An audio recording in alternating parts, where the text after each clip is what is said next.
3. Walk like an Egyptian. When Andy walked into his classroom the next day, he noticed two things. Number one, Miss Janice's big yellow bag with orange flowers on it was not beside her desk. And number two, in the center of Miss Janice's desk was a giant stack of paper. This could mean only one thing. Andy Shane looked at Dolores. Dolores Starbuckle nodded. They were having a substitute teacher. Sure enough, a tall man came into the room, explained that Miss Janice was not feeling well, and handed out worksheets. Andy finished all the math problems on the page. Then he began drawing pictures of baseballs and baseball bats all around the edge of his paper. According to Andy Shane, today was the best day of the year. It was the first day of T-Ball. Dolores cleared her throat. Ah! Andy looked up to see what she was doing. She was writing their names in Egyptian hieroglyphics. Andy pretended he didn't see. The tall man handed out a second set of worksheets, and then a third.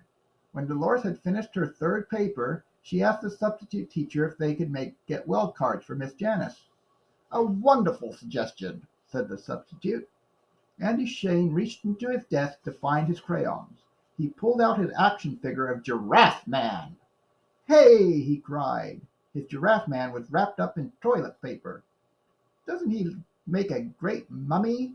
Asked Dolores. Ugh, said Andy.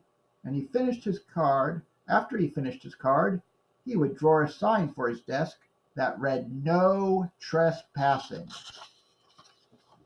That evening, Andy's coach asked Andy to play right field.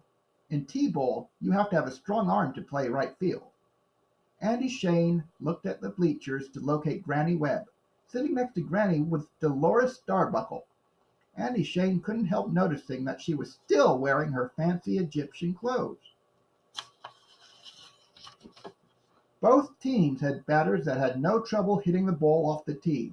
By the final inning, the score was tied. A girl known as Slugger was up next. Andy adjusted his cap and backed up. He would be ready.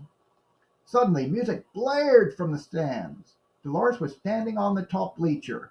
Only she wasn't just standing, she was dancing. She was dancing to a song called "Walk Like an Egyptian." Andy knew that Dolores loved this song. She loved showing others how she could walk like an Egyptian along with the music. She strutted and turned, strutted and turned. People in the stands applauded. But Slugger wasn't watching Dolores. She got into position, pulled back the bat, and popped that ball into right field. "Catch it, Andy!" yelled Granny Webb. But Andy didn't catch it. He was too busy watching Dolores. So were the other kids in the outfield. The ball rolled past Andy and hit the back fence. Slugger scored a home run, and her team won the game. Andy Shane would not even look at Dolores when he came off the field. At that moment, she was not the queen of anything.